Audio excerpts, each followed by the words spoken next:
बहुत गम में होता है, दुख से ग्रसित होता है, तो ऐसे लोगों के मनों में घुसने में आत्माओं को बहुत दिक्कतों का सामना करना पड़ता है। इसके लिए एक आत्मा अपने ही परिवार के किसी बच्चे का सहारा ले सकती है, क्योंकि बच्चों में किसी बात का विरोध करने की या फिर किसी अलौकिक बात पे संदेह करने की प्रवृत्ति नहीं होती। इसी कारण वो सबसे अच्छे ग्राही होते हैं। इसी से जुड़ा हुआ अगला दृष्टांत एक ऐसे व्यक्ति का है जो अपने घर के पीछे अचानक से दिल का दौरा पड़ने के कारण मृत्यु को प्राप्त होता है।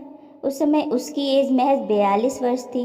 वो अपनी पत्नी आयरिन से मिलना चाहता था, उसे गले लगाना चाहता था, उसके शोक में शामिल होना चाहता था, लेकिन उसका कोई भी प्रयास सफल नहीं हो रहा था। वो ज़्यादा कुछ अभी तक सीख भी नहीं पाया था, क्योंकि अभी तक वो एक प्रारंभिक आत्मा थी। उसकी आत्मा का स्तर दूसरा था। अब जर्नी ऑफ सोल्स की सीरीज़ में हमने देखा था कि पहले और दूसरे स्तर की आत्माएं अपने विकास के प्रारंभिक स्टेज पे होती हैं। वे ना तो ज़्यादा अनुभवी होती हैं और ना ही ज़्यादा अभी तक कुछ सीख पाई होती हैं। ये माध्यम भी अपनी ऊर्जा के माध्यम से आयरन से मिलना चाहता था, लेकिन अभी तक वो इसकी प्रक्रिया को सीख नहीं पाया था, इसलिए अपने प्रयास में लगातार फेल हो रहा था।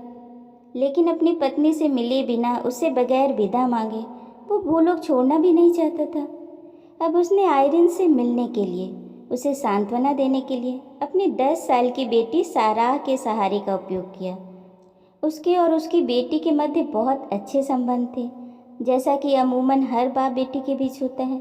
साराह उसके मरने से दुखी तो थी, लेकिन उसके दुख में थोड़ा भय भी था कि उसके पिता को अचानक से क्या हो गया। उसे इतना तो आभास हो रहा था कि कुछ हो गया है, पर ठीक तरीके से अभी वो सब कुछ समझ नहीं पाई थी। उसके घर पर बड़ी संख्या में आस पड़ोस के लोग इकट्ठा थे जो आयरन को संभालने का प्रयास कर रहे थे। अब इस सारे घटनाक्रम में किसी का भी ध्यान साराह की तरफ नहीं गया था। वो बेचारी अपनी बेडरूम में अकेली बैठी हुई थी।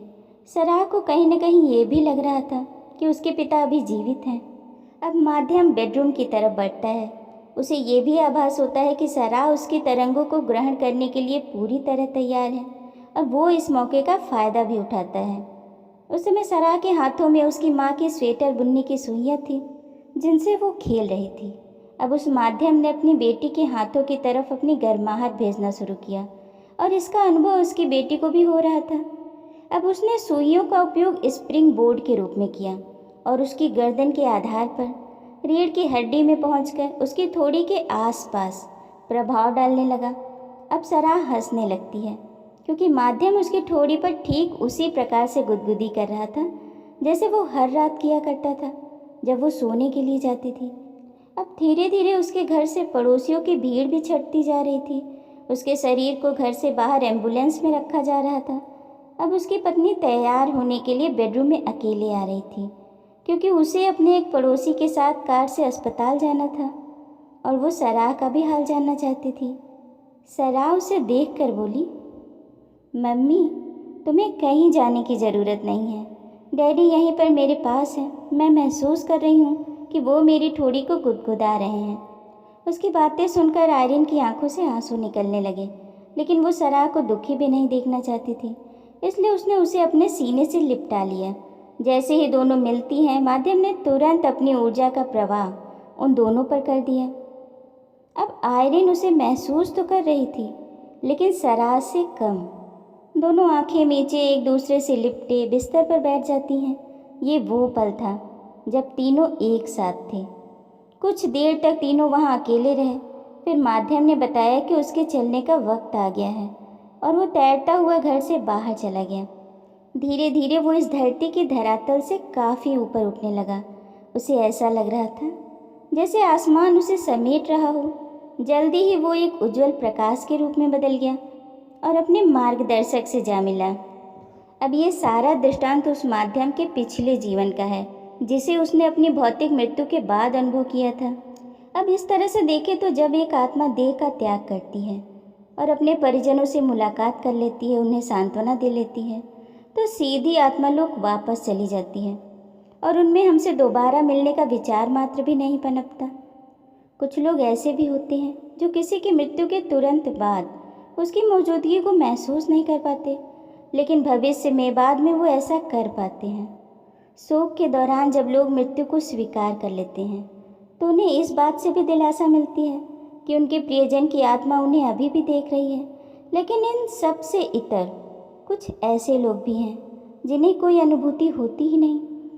एक तरह से देखें तो आत्माएं सरलता से हमसे दूर नहीं होती। वो अपनी स्मृति में बसे वातावरण के जरिए अपने पारिवारिक जनों से संपर्क बनाती रहती हैं।